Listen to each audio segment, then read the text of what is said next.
Bolehlah blame kerajaan. Marah Perdana Menteri pun tak apalah. Saya terimalah. Saya kata marah apa bodoh Perdana Menteri. Kata tak apa. Saya boleh cakap dalam TV pun kata.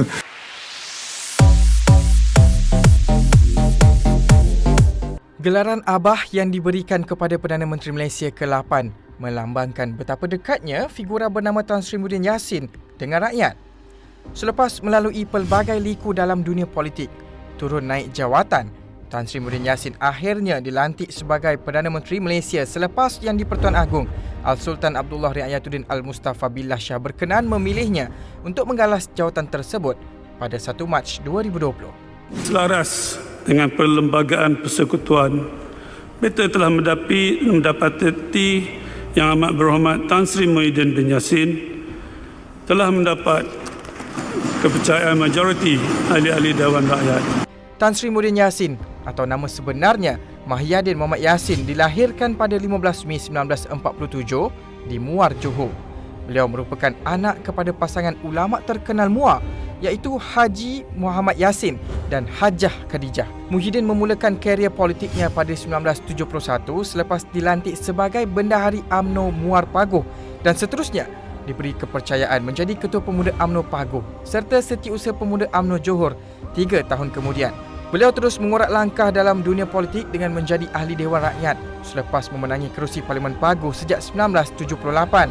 Bermula 12 Ogos 1986 hingga 3 Mei 1995, Muhyiddin menjawat jawatan sebagai Menteri Besar Johor ke-13 menggantikan Datuk Abdul Ajib Ahmad. Muhyiddin seterusnya memenangi beberapa jawatan tertinggi dalam UMNO, antaranya Ahli Majlis Tertinggi UMNO 1985, Naib Presiden UMNO 1993 dan 2000 dan Timbalan Presiden UMNO 2009.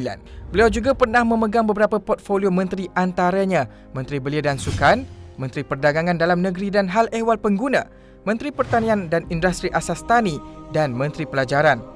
Sejak berkecimpung dalam dunia politik, figura bernama Tan Sri Muhyiddin Yassin tidak pernah sunyi dengan pelbagai pujian, cacian dan nista yang menjadi asam garam dalam dunia politik. Antaranya isu yang menghangatkan nama Muhyiddin ialah kenyataan Malay First serta isu pembelajaran sains dan matematik dalam bahasa Inggeris. Namun yang paling mencuri tumpuan ialah pendedahan beliau mengenai 1MDB yang menyaksikan beliau dipecat sebagai Timbalan Perdana Menteri ketika zaman pemerintahan Datuk Seri Najib Tun Razak pada tahun 2016. Muhyiddin dijulang sebagai hero susulan kelantangannya mempersoalkan skandal 1MDB membabitkan Perdana Menteri ketika itu, Datuk Seri Najib Tun Razak. Walaupun terpaksa mempertaruhkan jawatan sebagai Timbalan Perdana Menteri, Muhyiddin yang terkenal kerana kesetiaannya terhadap UMNO terus berani tampil mengkritik kepimpinan Najib. Bagi saya yang penting adalah perjuangan yang benar. Keputusan saya menggantikan Timbalan Perdana Menteri Tan Sri Muhyiddin Yassin dengan Yang Amat Berhormat Datuk Seri Ahmad Zahid Hamidi. Adakah ada kaitan dengan rombakan jemaah menteri? Dia mengangguk. Lepas tu saya kata, adakah you nak cakap apa-apa dengan saya? Dia rasa susah nak cakap. Adakah bermakna nama saya tak tersedarai? Dia bila mengangguk, saya kata terima kasih. Analogi Makcik Kiah yang diketengahkan dalam beberapa siri perutusannya berkaitan COVID-19 ternyata menjadikan Muhyiddin begitu dekat dengan rakyat. Gaya santai dalam pertuturannya serta sifat kebapaan yang dibawakannya ternyata melonjakkan kredibiliti sebagai Perdana Menteri yang berjiwa rakyat. Daripada semua bantuan kerajaan ini, saya nak beri satu contoh. Contoh mudah supaya saudara-saudari senang kira. Contohnya, Makcik Kiah kita. Makcik Kiah ni penjual goreng pisang. Ketika beliau menjawat jawatan Menteri Dalam Negeri di bawah pemerintahan Kerajaan Pakatan Harapan, Muhyiddin diduga dengan masalah kesihatan selepas dilaporkan menghidapi kanser pankreas pada 2018. Walaupun pemimpin bersatu itu disahkan bebas sepenuhnya dari kanser, namun tahap kesihatan beliau sering dijadikan senjata pihak lawan yang meragui kemampuan Muhyiddin dalam mentadbir negara. Muhyiddin ada ketikanya diserang kiri dan kanan oleh seteru politiknya yang terus mempertikaikan kredibiliti beliau sebagai Perdana Menteri menggantikan Tun Dr. Mahathir Mohamad yang meletak jawatan pada 24 Februari tahun lalu. Ada juga beberapa percubaan yang dibuat untuk menjatuhkan kerajaan Muhyiddin, tetapi sehingga kini beliau kekal berkuasa. Presiden PKR Datuk Seri Anwar Ibrahim dan Tun Mahathir misalnya tidak pernah mengalah mengatakan Muhyiddin hilang keyakinan majoriti ahli parlimen.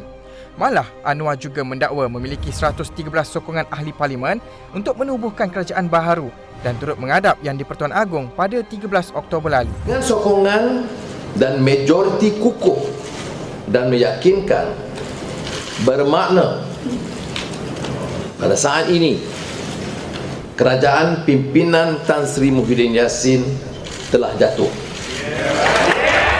Gabungan Tun Mahathir bersama ahli Parlimen Gua Musang, Tengku Razaleigh Hamzah turut cuba menggagalkan Belanjawan 2021 kerana mendakwa Kerajaan Perikatan Nasional pimpinan Muhyiddin tidak sah. Bagaimanapun percubaan-percubaan itu tidak diendahkan Muhyiddin dan beliau langsung tidak memberikan respon, sebaliknya terus bergerak ke hadapan.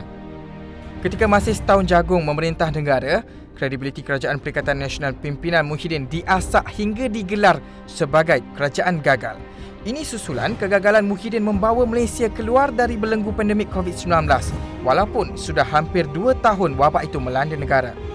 Malah beberapa tindakan-tindakan yang dilakukan kerajaan termasuk dikatakan ingkar dengan titah Yang di-Pertuan Agong dilihat antara asbab kerajaan pimpinan Muhyiddin itu menimbulkan rasa kurang senang dalam kalangan rakyat.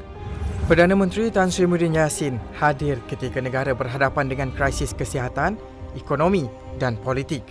Walaupun pemerintahannya berlatar belakangkan suasana politik tanah air yang mencabar dengan beberapa pemimpin politik bercakaran merebut kuasa, namun pemerintahan Muhyiddin nampaknya masih tidak tergugat. Tetapi, sampai bilakah Tan Sri Muhyiddin Yassin akan terus kekal sebagai Perdana Menteri pada ketika pergolakan politik yang dilihat tiada kesudahan?